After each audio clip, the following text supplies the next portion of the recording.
ஜெனிஃபருங்கிற ஒரு பொண்ணு வந்து இவர் நம்ம ப்ரொஃபஸரோட ஃப்ரெண்ட் இருக்கார் இல்லையா, அவங்களோட லவ்வரா இருக்கலாம். அவங்க ஏதோ காரணத்தினால இறந்துருக்கலாம் அல்லது அவங்க மர்டர் பண்ணப்பட்டிருக்கலாம்.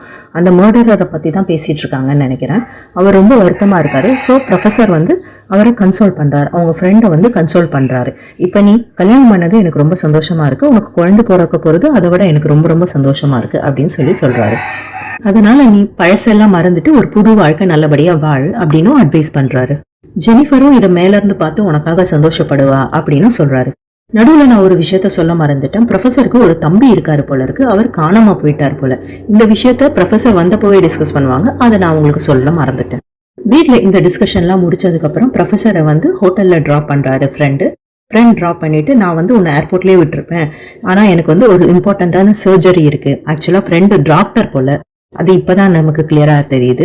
ஸோ இம்பார்ட்டன்டான ஒரு சர்ஜரி இருக்கு, அதனாலதான் என்னால உன்னை ஏர்போர்ட்ல விட முடியல அப்படின்னு சொல்லிட்டு ஹோட்டல்ல டிராப் பண்றாரு. ஹோட்டல் ரூம்ல உட்காந்து ப்ரொஃபஸர் தன்னோட பழைய போட்டோ ஒன்ன பாக்குறாரு. அதுல அவரு, ஜெனிஃபர் அநேகமா அவங்க தங்கச்சியா இருக்கணும், அடுத்தது அவங்க காணாம போன தம்பியா இருக்கணும். இந்த 3 பேரோட போட்டோவையும் பார்த்துட்டு இருக்காரு.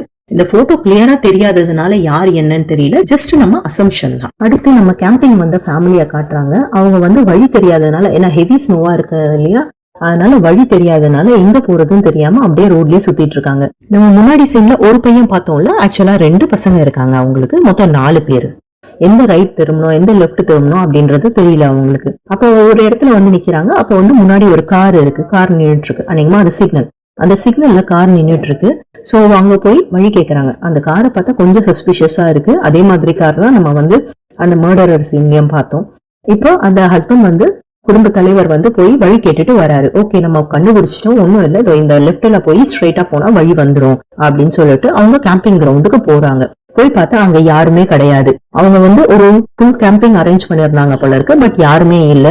அப்ப அங்க இருக்கிற பே போன்ல வந்து போன் பண்ணி கேக்குறாங்க. அப்பதான் தெரியுது, பனியால சீலிங் கொலாப்ஸ் ஆகி அந்த கேம்பிங் கிரவுண்ட்ல இருக்கிற கிச்சன் டேமேஜ் ஆயிடுச்சு.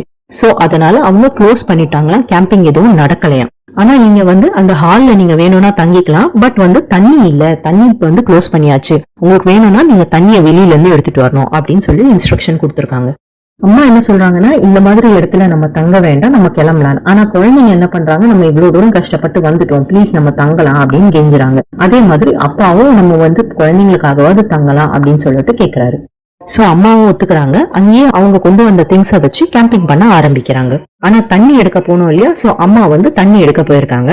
தண்ணி எடுக்க போன அம்மா ரொம்ப நேரமா காணுமேன்ட்டுன்னு அப்பாவும் தேடி போறாரு. அங்கதான் பார்த்தா அவங்க வந்து அந்த கில்லரால தாக்குதலுக்கு உள்ளாகுறாங்க. லைக் நம்ம முன்னாடியே சொன்ன மாதிரி அது அந்த கில்லரோட கார் தான். அவர் தான் வந்து இவங்களை வந்து வழி அனுப்பிட்டு பின்ன